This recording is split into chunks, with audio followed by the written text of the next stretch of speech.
નવરાત્રિનો 5મો દિવસ માતા સ્કંદ માતાની કથા. યા દેવી સર્વભૂતેષુ માતૃરૂપેણ સંસ્થિતા નમસ્તસ્યૈ નમસ્તસ્યૈ નમસ્તસ્યૈ નમો નમઃ. માતા સ્કંદ માતા જે ભગવાન કાર્તિકેયની માતા છે, તેમનું સ્વરૂપ વાત્સલ્ય અને માતૃત્વની પ્રતીક છે. તેઓ પોતાના ખોળામાં બાળક કાર્તિકેયને લઈને સિંહ પર સવાર છે.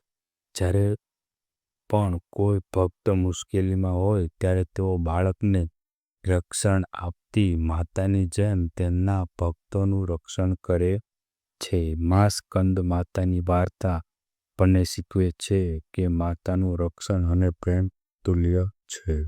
જય માતાજી.